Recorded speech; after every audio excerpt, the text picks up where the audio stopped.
নমস্কার বন্ধুরা, দেবীজ এলিমেন্টে আপনাদের সবাইকে স্বাগত। আজকে আমি আপনাদের জন্য সুজি দিয়ে তৈরি দারুণ স্বাদের একটি মিষ্টির রেসিপি নিয়ে চলে এসেছি। মাত্র 1 কাপ সুজি দিয়ে আপনারা এই মিষ্টিটা বাড়িতে অনায়াসেই বানিয়ে ফেলতে পারেন। মিষ্টিটা হয় ভীষণই নরম আর তুলতুলে, খেতে কিন্তু হয় ভীষণই সুন্দর। তাহলে চলুন দেখে নেওয়া যাক এই মিষ্টিটা আমি কিভাবে বানাই। আর আপনাদের পুরো ভিডিওতে সঙ্গে থাকার অনুরোধ রইল। ভালো লাগলে অবশ্যই লাইক, শেয়ার আর আমার চ্যানেলকে সাবস্ক্রাইব করে দেবেন এবং পাশে থাকা বেল আইকনটা অবশ্যই প্রেস করে দেবেন, যাতে নতুন কোনো ভিডিও দিলে সবার আগে আপনার কাছে পৌঁছে যায়।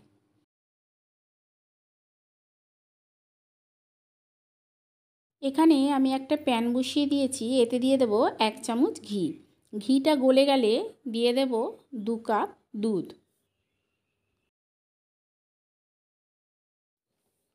দুধটা ফুটে উঠলে আমি দুধটার মধ্যে দিয়ে দেব 1 কাপ সুজি। অল্প অল্প করে দিয়ে ভালো করে মিশিয়ে নেব। সমস্ত সুজিটা একবারে দেবেন না, অল্প অল্প করে দেবেন। সমস্ত সুজিটা অল্প অল্প করে দিয়ে এবার সুজিটাকে আমি গ্যাসের ফ্লেমটা লোতে রেখে তৈরি করে নেব। সুজি কিন্তু খুব তাড়াতাড়ি ঘন হয়ে যায়, সমানে কিন্তু নেড়ে যেতে হবে। দেখুন কত তাড়াতাড়ি সুজিটা ঘন হয়ে গেছে। এটা হয়ে গেছে। এবার এটা আমি নামিয়ে হালকা ঠান্ডা করে নেব। এখানে আমি একটা কড়াইতে দিয়ে দিচ্ছি 1 কাপ চিনি আর দিয়ে দেব 2 কাপ জল।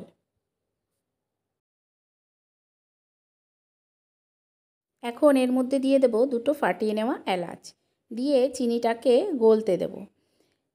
এই শিরার জন্য চিনিটা কিন্তু রসগোল্লার মতো একদম পাতলা করার প্রয়োজন নেই, অল্প কিছুটা ফুটিয়ে নিতে হবে। 1 তার কিংবা 2 তার কোনোটাই করার প্রয়োজন নেই। এটা ফুটে উঠেছে, দেখুন। এই শিরাটা এবার আমি সাইডে রেখে দেব।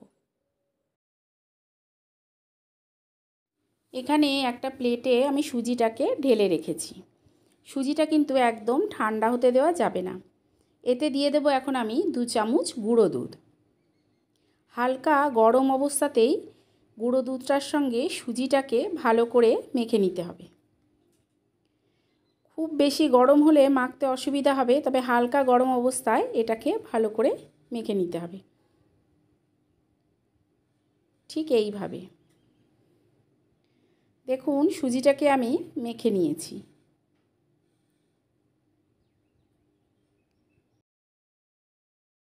এখন হাতে একটু ঘি নিয়ে আমি পুরো সুজিটার উপরে ভালো করে মাখিয়ে ঠিক এইভাবে মেখে নেব। তাহলে আর সুজিটা চ্যাটচ্যাট করে হাতে লেগে আসবে না। দেখুন এটা আমি মেখে নিয়েছি। এখন এই সুজিটার থেকে আমি অল্প অল্প করে নেব আর 2টো হাতে আমি ঘি মাখিয়ে নিয়েছি। দিয়ে লেচিগুলোকে নিয়ে ঠিক এইভাবে গোল গোল করে গড়ে নিয়ে আমি রাখবো। আপনারা কিন্তু আপনাদের নিজেদের ইচ্ছে মতো শেপ দিতে পারেন। অল্প অল্প করে লেচি নিয়ে এরকমভাবে গোল করে 2টো হাতে একটু ঘি মাখিয়ে নিতে হবে। দিয়ে এইভাবে আমি গড়ে নেব।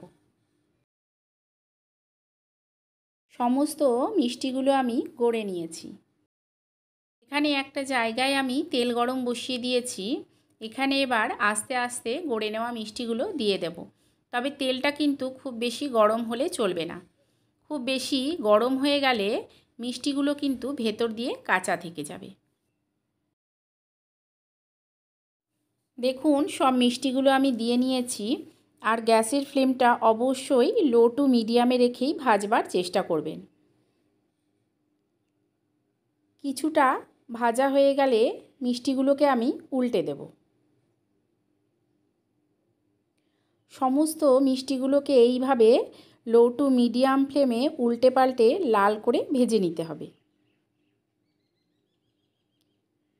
গ্যাসের ফ্লেমটা হাই করলে কিন্তু মিষ্টিগুলো পুড়ে যাবে আর ভেতর থেকে কাঁচা থেকে যাবে। মিষ্টিগুলোকে এইভাবে উল্টে পাল্টে লাল করে ভেজে নিতে হবে। দেখুন মিষ্টিগুলো আমি লাল করে ভেজে নিয়েছি। এবার মিষ্টিগুলোকে আমি তুলে নেব।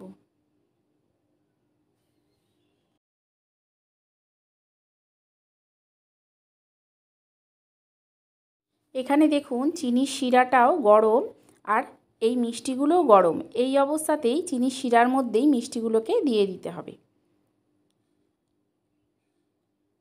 এবার ভালো করে এই চিনির শিরার মধ্যে মিষ্টিগুলোকে আমি ফুটিয়ে নেব। এবার এটাকে ঢাকা দিয়ে প্রায় 15 মিনিটের মতো আমি মিষ্টিটাকে ফুটতে দেব। দেখুন 15 মিনিট হয়ে গেছে। এবার গ্যাসটা আমি বন্ধ করে দিয়ে এই রসের মধ্যেই ভিজিয়ে রেখে দেব। আপনারা অবশ্যই একবার এইভাবে বানিয়ে খাবেন আর কেমন লাগলো আমাকে কমেন্ট করে জানাবেন। তাহলে চলুন দেখা হবে আরও একটা নতুন ভিডিও নিয়ে।